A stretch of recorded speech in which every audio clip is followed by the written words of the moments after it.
वहीं महिलाओं और बेटियों की सुरक्षा का जिम्मा जिस खाकी पर हो, वो ही खाकी वाले अगर हैवान और शैतान बन जाए तो आप हैरान हो जाएंगे। यकीन करना मुश्किल है, लेकिन मुरादाबाद में ऐसा ही एक मामला सामने आया है जिसने खाकी को एक बार फिर से दागी कर दिया है। ये रिपोर्ट देखिए।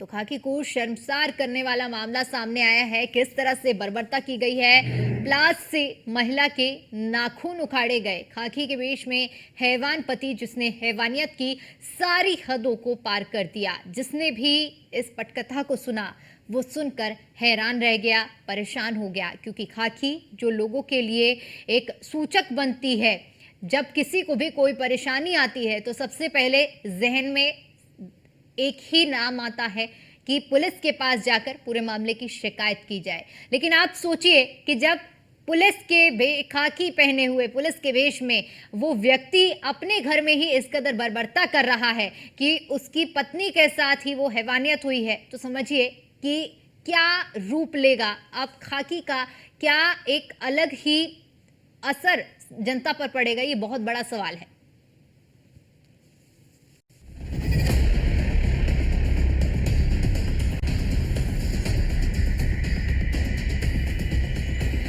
मुरादाबाद में एक सिपाही की हैवानियत और दरिंदगी की कहानी सुनकर आप दंग रह जाएंगे, क्योंकि मुरादाबाद में एक खाकी शर्मिंदा हो गई है। ऐसी शर्मिंदा कि खाकी को पहनने वालों को खुद ब खुद शर्म आएगी, क्योंकि जिनके कंधों पर लोगों की सुरक्षा का जिम्मा हो वही हैवानियत की हद पार करे तो क्या हो। जिनको धरती पर भगवान के रूप में देखा जाता है, जिन पर भरोसा करके आम जनमानस खुद को महफूज समझता है, वो ही दरिंदगी और हैवानियत का चोला ओढ़ ले तो फिर क्या हो। दरअसल मामला मुरादाबाद का है, जहां एक सिपाही ने अपनी पत्नी के साथ दरिंदगी की सभी हदों को पार कर दिया। उत्तर प्रदेश पुलिस के एक कांस्टेबल ने अपनी बीवी को दहेज के खातिर इतना टॉर्चर किया कि उसे अस्पताल में भर्ती करवाना पड़ गया। पति के अलावा ससुराल वालों ने भी विवाहिता को टॉर्चर देने में कोई कसर नहीं छोड़ी। पुलिस ने विवाहिता के भाई की तहरीर पर मामला दर्ज कर सास ससुर को गिरफ्तार कर लिया, लेकिन आरोपी कांस्टेबल अभी भी फरार है। उसकी तलाश की जा रही है। एसएचओ पागवाड़ा को मॉर्निंग में एक व्यक्ति ने आके सूचना दी कि उनकी बेटी की शादी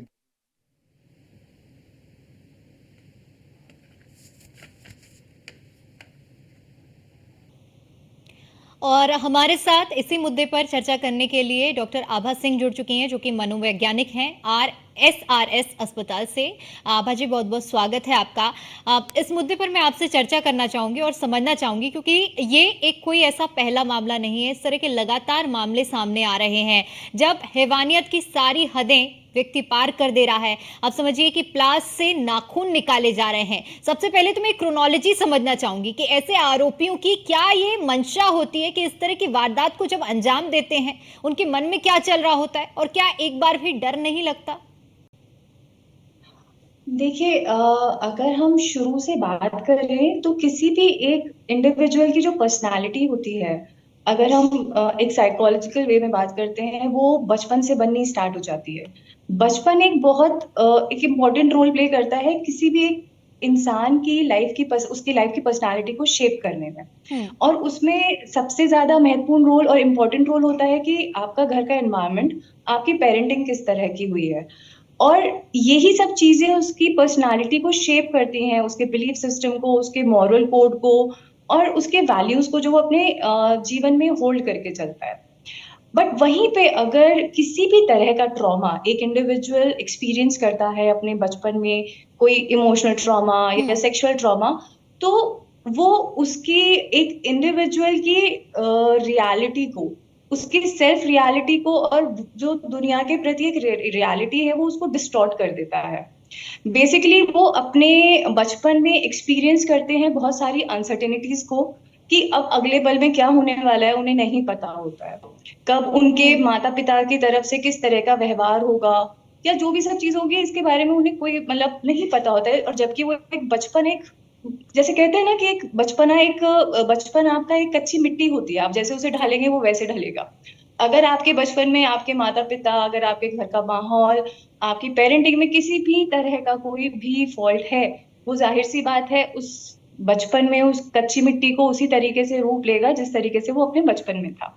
हम्म। तो जिस तरह से वो अपने लाइफ में अनएक्सपीरियंस अपना अनसर्टेनिटीज को फेस करते हैं, तो जैसे जैसे ये इंसान बड़ा होता है तो उसकी मानसिकता होती है अपनी लाइफ की हर एक सिचुएशन को कंट्रोल कर, उनको अपने हर एक लाइफ के सिचुएशन में हर एक डिसीजन में कंट्रोल चाहिए। अगर उनको वो नहीं मिल पाता है तो वो उनके अंदर अनईजीनेस क्रिएट करता है। हम्म। और ये बेसिकली उनका कहीं ना कहीं एक सर्वाइवल पैटर्न होता है, या जिस तरीके से वो अपना आपको दुनिया में सर्वाइव कर पाए।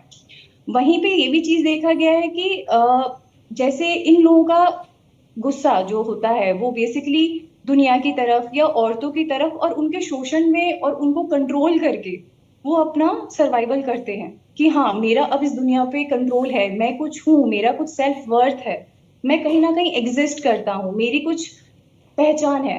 हो सकता है शुरुआत में इन लोगों को डर लगता है, हर चीज होता है, लेकिन जैसे जैसे वो एक्सपीरियंस होता जाता है, क्योंकि हमने देखा है कई बार बहुत सारी चीजों में हम हमारे समाज में देखते आ रहे हैं, रेपिस्ट आता है, रेप करता है, सारा इल्जाम लड़की को झेलना पड़ता है और वो आराम से आजाद हो जाते हैं। तो जो हमारा लॉ सिस्टम है उसमें इतने सारे फ्लॉज हैं, तो वहां पे वो और उस चीज को इनकरेज करता है, उनकी एक साइकोलॉजी को और एक स्ट्रेंथन करता है कि हाँ ठीक है मुझे कोई नहीं पकड़ पाएगा। और साइकोलॉजिकली वो इनको एक तरीके का कंट्रोल देता है कि हाँ मेरा कंट्रोल है सिचुएशन पे, हर तरीके के उस पे जो मुझे कहीं बचपन में नहीं मिल पाया। तो वो इस तरीके से अपनी उन चीजों को कंट्रोल में लेकर आते हैं अपने लाइफ में, और उनको एक कहीं ना कहीं तरीके से एक सेटिस्फैक्शन मिलता है दूसरों को दर्द पहुंचाने में। एक ये एक तरह से उनके लिए एक एक्ट होता है सेल्फ वर्थ का। तो बेसिकली हाँ इस तरह की मानसिकता पाई गई है इन लोगों में, लेकिन जब तक हम हमारे क्या कहते हैं कि अगर हम हमारे लॉ सिस्टम में किसी भी तरह का कोई बदलाव नहीं लाएंगे, मुझे लगता है इस तरह की चीजें होती रहेंगी, कोई चेंज नहीं होगा। हाँ वहीं पे हमारी हमेशा कोशिश रहती है हर एक इंसान के लिए कि आप अपने बच्चों की परवरिश पे बहुत ज्यादा ध्यान दें।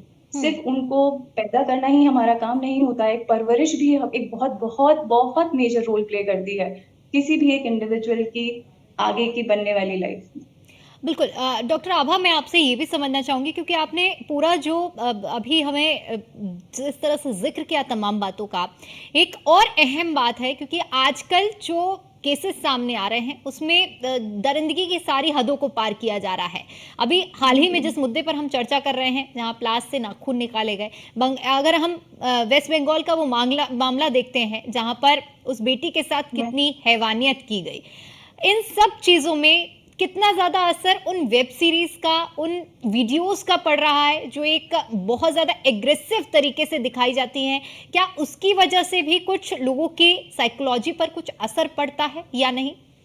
बिल्कुल बिल्कुल, टीवी और ये सब चीजों का एक बहुत बहुत बहुत इम्पोर्टेंट रोल है आजकल। अगर मैं अपने घर में हमारे बच्चे हैं, मेरा बेटा, मतलब इन सब चीजों की बात करूं तो मैं देखती हूँ, क्योंकि देखिए बचपन में क्या होता है, कच्ची मिट्टी है, हम जो जैसी चीज देखते हैं हमें ये लगता है इस चीज का कोई असर नहीं पड़ रहा है, लेकिन वो एक अवचेतन मन में हमारे उसमें हर तरह की चीज, हर एक इंफॉर्मेशन फीड हो रही है, जो कई बार हमारी एक फैंटेसी लाइफ को क्रिएट कर देती है कि जो हम रियल लाइफ में नहीं कर पाते हैं वो हम अपने फैंटेसी लाइफ में करते हैं। और वो कई बार वो अर्ज चीजों को कंट्रोल का, एक सेल्फ वर्थ का वो इतना ज्यादा अर्ज होता है कि वो हम एक्चुअली गेन करते हैं दूसरे पे दर्द पहुंचा। तो हाँ जिस तरह की ये सीरीज हैं, जिस तरह का ये सब है, ये एक बहुत महत्वपूर्ण रोल निभा रहा है इन सब चीजों में अपने उसको। बिल्कुल। डॉक्टर, मैं ये भी समझना चाहूंगी क्योंकि शुरू में जिस तरह से मैंने क्रोनोलॉजी का जिक्र किया था, ऐसे में दो शब्द होते हैं, एक होते हैं सिंपैथी, एक होता है एम्पैथी। और अगर इन क्रिमिनल्स में हम देखें तो दोनों ही चीजें नजर नहीं आती हैं, ना ही सिंपैथी होती है ना ही एम्पैथी होती है। तो ऐसा क्या ऐसे चेंजेस हो जाते हैं कि इन लोगों में ना ही सिंपैथी रह जाती है ना एम्पैथी रह जाती है? देखिए, जैसे मैंने आपको बताया, किसी भी एक इंडिविजुअल की लाइफ में उसका बचपन बहुत इंपॉर्टेंट रोल प्ले करता है। और अगर किसी का भी self concept, self esteem, self worth अगर बहुत लो है, तो वो अपने उनके लिए बेसिकली अपने सर्वाइवल के लिए बहुत सारी चीजें होती हैं जो एक महत्वपूर्ण रोल प्ले करती हैं। वो एक आइडियल, एक फैंटेसी लाइफ जीना चाहते हैं, वो सब चीजें अटेन करना चाहते हैं। जैसे कई, देखिए, बहुत सारे पेशेंट्स आते हैं जहाँ पे एक बच्चा बहुत ज्यादा emotional abuse, verbal abuse, physical abuse या सेक्सुअल अब्यूज भी झेल रहा होता है, उसने अपने बचपन में झेला होता है। और वो कई तरीके के चेंजेस उनके साइकोलॉजिकली उनके दिमाग में लेकर आते हैं। उनका सेल्फ कॉन्सेप्ट बहुत खराब होता है, उनकी जो सेल्फ इमेज होती है वो बहुत डिस्टॉर्टेड होती है। तो जब एक सेल्फ इमेज किसी भी एक इंडिविजुअल की डिस्टॉर्ट होती है, तो वो एक आइडियलिस्टिक इमेज बना लेता है कि अगर हम इस तरह की इमेज को अगर डिस्प्ले करेंगे तो मेरा एक सेल्फ वर्थ रहेगा। वो एक उनके लिए एक सर्वाइवल बेसिस बन जाता है सोसाइटी में, अपनी जगह पाने के लिए। तो इस तरह की चीजें अपना एक महत्वपूर्ण रोल प्ले करती हैं। इसीलिए हमारी हमेशा कोशिश रहती है, अगर कोई भी बच्चा या कोई भी वो एक आता है, कि हाँ, माँ बाप बहुत ज्यादा इन चीजों पे ध्यान दें कि क्योंकि कई बार हमारे सिर्फ कुछ शब्द ही होते हैं जो किसी भी एक इंडिविजुअल की मनोबल को, किसी एक इंडिविजुअल के उसको बना भी सकता है और तोड़ भी सकता है। बिल्कुल, यानी कि पेरेंटिंग और अपब्रिंगिंग बहुत ज़्यादा ज़रूरी है जब एक बच्चे को। बहुत ज्यादा। बिल्कुल। इसके अलावा ये भी समझना चाहूँगी, क्योंकि आभा जी, इससे अभी हाल ही के 10 ही दिनों का अंतर रहा है। एक बरेली से मामला सामने आया था, क्योंकि हम जब साइको किलर की बात कर रहे हैं, इस मुद्दे पर जब चर्चा कर रहे हैं, इस टेंडेंसी पर चर्चा कर रहे हैं, तो बरेली में एक मामला सामने आया था जहाँ पर एक व्यक्ति जो कि 10 अलग अलग महिलाओं का कत्ल करता है। वजह मामूली सी रहती है, किसी महिला ने उसे कुछ कह दिया, या क्योंकि हमने जिस तरह की कहानी एक विलन मूवी में देखी थी, सेम वही केस हमें वहां देखने को मिला बरेली में। आप जब इस तरह के साइको किलर्स के बारे में, इनकी टेंडेंसी का जैसे आपने जिक्र किया कि उन्होंने जो बचपन से देखा है वो अब तक उसका कुछ ना कुछ असर ऐसा रहता है कि उस प्रवृत्ति में आने के बाद इस तरह की घटनाओं को अंजाम देते हैं, क्या इसको भी इसी से जोड़कर देखा जा सकता है? जी, बिल्कुल। देखिए, मैंने जैसे आपसे कहा कि अगर कोई इस तरह की मानसिकता का शिकार है, या जो नॉर्मल पेशेंट्स भी हमारे पास आते हैं जिनमें ऐसी कोई चीज़ नहीं है, हर जगह ये देखा गया है, एक बेसिक मेन चीज़ देखी गई है। मतलब मुझे 12-13 साल हो गए हैं इस फील्ड में, और देखते हुए तो बहुत सारे लोगों को देखा है, बहुत सारे लोगों की साइकोलॉजी जानी और समझने की कोशिश भी करी है। तो उसमें एक इम्पोर्टेंट प्ले जो वो चीज़ रहती है, वो यही रहती है कि आपका अगर एक किसी भी इंडिविजुअल का सेल्फ वर्थ डेवलप एक अच्छे और तरीके से हुआ होता है, तो वो अपनी लाइफ को उसी हिसाब से जीता है। वहीं पे अगर एक बच्चे को हर तरीके का शोषण देखने को मिलता है उसके बचपन में, तो जाहिर सी बात है हम उस चीज को भी, हाँ, जो आपने चीज मेरे से बोली कि जो ये इनके होता है, वो इसको इस चीज से भी जोड़ा जाता है, क्योंकि उनको उनका सर्वाइवल, जो उनकी टेंडेंसी होती है, वो एक सेल्फ कंट्रोल की होती है कि मेरे को हर एक चीज पे, मतलब कि हाँ, अगर मैं ये चीज कर पा रहा हूँ, जैसे क्योंकि उन्होंने अपने बचपन में ह्यूमिलेशन देखा होता है, तो वो उनके लिए एक सेल्फ वर्थ की चीज हो जाती है कि हाँ, मैं कुछ कर सकता हूँ, मैं भी कुछ काबिल हूँ। और वो उन्हें किसी को दिखाना नहीं, वो खुद को ही उन्हें प्रूफ करना होता है कि हाँ, मैं कुछ हूँ। और वो कब चीज उस एक जो कहते हैं ह्यूमैनिटी की हद को कब पार कर देता है, ये उनको भी नहीं पता चल पाता है, क्योंकि उन चीजों से उनको एक सेटिस्फैक्शन मिलने लगता है। आखिरी सवाल आपसे पूछना चाहूंगी कि ऐसे लोगों को हम कैसे आइडेंटिफाई कर सकते हैं, और आप हमारे दर्शकों को क्या संदेश देंगे कि कैसे बचकर रहें ऐसे लोगों से, और कैसे लोगों को इस चीज के लिए जागरूक रख सकें? ठीक है, तो आभा जी, बहुत बहुत शुक्रिया आपका हमारे साथ जुड़ने के लिए और इन तमाम मुद्दे पर चर्चा करने के लिए। इसी के साथ फिलहाल के लिए इतना ही। बाकी तमाम बड़ी खबरों के लिए देखते रहिए न्यूज़ फॉर इंडिया। नमस्कार।